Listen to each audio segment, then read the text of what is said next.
Hello guys, welcome back to IGNOU classes. आज हम करने वाले हैं BGC 134 का यूनिट 1 का 1.5 literary trends in 19th and 18th century in England.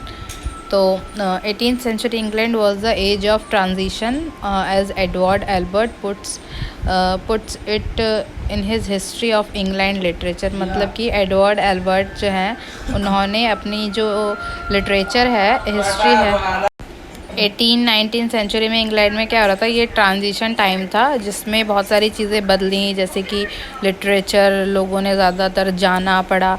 तो एडवर्ड एल्बर्ट ने हिस्ट्री में लिखा हुआ है इंग्लिश लिटरेचर के बारे में। तो this was the age when two distinct standard of influence were at work simultaneously. The first of these twins standard was the adherence, the elegance of even the denying of the old order of classism. मतलब ये जो time था इसमें to distinctions थे, जिसमें first जो था वो अगर हम देखेंगे तो वो अधेरेंस था, एलिगेंस था और denying the old order of classicism था. The second strands was that of romanticism. Romanticism means a return to real nature and a new look at the human position and role in the midst of the natural world. मतलब ये जो romanticism है इसका मतलब है real, natural, एक नया तरीका, एक नया चेहरा या नया सरफेस कह सकते हैं ह्यूमन पोजीशन का, उसके रोल का, जो नेचुरल वर्ल्ड है उसमें उसकी अपीयरेंस का. तो it also mean a new way of looking at the poor and the oppressed and a drastic change in the distinction. मतलब पहले क्या थी, चीज़ें बहुत ही ऑप्रेस्ड थी, मतलब लोग इतना खुल के लिटरेचर को नहीं जानते थे, नहीं पढ़ते थे. तो धीरे धीरे ये जो 18-19 सेंचुरी है इसमें जो है लिटरेचर को लोगों ने जाना और लोगों ने पढ़ा इसको. तो there were returning to the legend and the myth of old for their inspiration. मतलब जो भी चीज़ें थी, लेजेंड चीज़ें थी, इंस्पिरेशन थे पहले के ओल्ड जिसके मिथ थे, ठीक है, तो वो सारी चीज़ों को छोड़ करके अब लोगों का ध्यान इधर आकर्षित हो रहा था. With such a trend in place, it became important for writers to receive ancient literary forms such as the ballad, and as yet there was also a general sense of inquiry and keep interest that began to create an entirely new spirit of thinking. तो यानी कि यहाँ पे क्या हो रहा है कि जो राइटर है वो एंशियंट लिटरेरी है या फिर ये सारी जो चीज़ें हैं उनको जनरल सेंस में एक इंक्वायरी की तरह, एक इंटरेस्ट की तरह लोगों में जगाने की कोशिश कर रहे हैं, ताकि लोग जो है इसके बारे में सोचें और आगे इसके बारे में बात करें और पढ़ें. तो ये राइटर का काम है. तो writer also begin turning to history of their stories and general their war sympathy and freshness in the writing of the period. मतलब इस टाइम में क्या हो रहा था कि जो राइटर्स हैं वो ये भी चीज़ें शुरू कर रहे थे कि हिस्ट्री और स्टोरीज़ या फिर जर्नल तरीके से या फ्रेशनेस तरीके से उन चीज़ों को पब्लिक के सामने लाने का. नेक्स्ट जो है 1.5.1 prominent novelist of the age. इस टाइम के जो प्रोमिनेंट नॉवलिस्ट थे उनके बारे में अब हम पढ़ेंगे.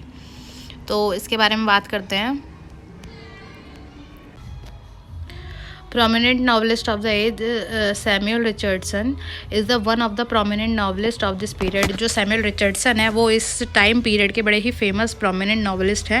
He was over 50 when Pamela or Virtue Rewarded was published in 1740.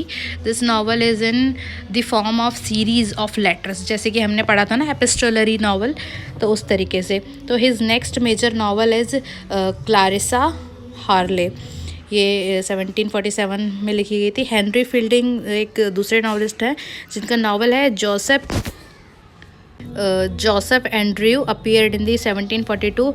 उसके बाद Fielding does away with the epistolary novel and creates a new and powerful novel that carry the reader away with his bold and vivacious humor, the genial and the half contemptuous insight into human nature. यानी कि जो तीनों novelist हैं ये इस time के prominent novelist माने जाते हैं जिनका जिक्र किया गया है इसमें. उनके कुछ नॉवेल्स भी बताए गए हैं. Other prominent novelist of this age इसमें अलग से भी दिया हुआ है जो नॉवलिस्ट हैं, जैसे टोबियास स्मॉल्टे है. ये प्रोनाउंसिएशन थोड़ा सा अलग हो सकता है इसका. उसके बाद बात करेंगे the Laurence Sterne, the life and the opinion of the Tristram Shandy gentleman. Horace Walpole का है द कैस्टल ऑफ ओट्रेंटो। उसके बाद लिटरेरी ट्रेंड्स की अगर हम बात करें 19th सेंचुरी इंग्लैंड में, तो this period saw the actual flowering of romanticism. इस टाइम में एक्चुअल में फ्लो हो रहा था romanticism in all its abundance. As far as the novel was concerned, the historical and the domestic novel was establish very firmly by sir Walter Scott and Jane Austen. यानी कि इस time में ये concern हो रहा था, historical और domestic novels establish हो रहे थे यहाँ पे।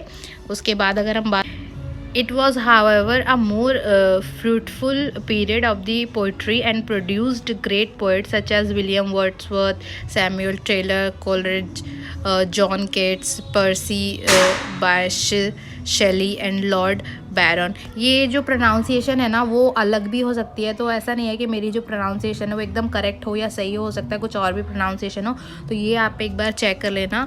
उसके बाद prominent novelist of the age Sir Walter Scott, Guy Mannering, the Heart of the Midlothian, Jane Austen का है Pride and Prejudice, Sense and Sensibility. ये जो है ये नॉवल आपने मेरे ख्याल से 12th में भी काफ़ी सुनने को मिलता है। और विलियम शेक्सपियर ठाकरे का Vanity Fair and the History of the Henry Esmond. तो ये कुछ इस टाइम के 19th सेंचुरी के प्रोमिनेंट नॉवलिस्ट हैं। उसके बाद चार्ल्स डिकेन का sketches by Boz, a tale of two city, जिसका हमने पहले भी देखा था, जिक्र हुआ है इसमें। उसके बाद जॉर्ज एलियट का एडम बेट और Middlemarch, a study of provincial life. Thomas Hardy की Desperate Remedies Far from the Madding Crowd, जो हमने मेरे ख्याल से सेकेंड ईयर में भी पढ़ी है। उसके बाद चेक योर प्रोग्रेस है, इसको आप ज़रूर देखें। इसकी चेक योर प्रोग्रेस आप लोग एक बार देख लीजिएगा। उसके बाद हम मिलते हैं नेक्स्ट वीडियो में। इसका जो नेक्स्ट पार्ट होगा चैप्टर का, मेरे ख्याल से 1 पॉइंट और है, उसके बाद चैप्टर क्लियर है। चैनल को लाइक और सब्सक्राइब करें अगर वीडियो अच्छी लगी हो तो।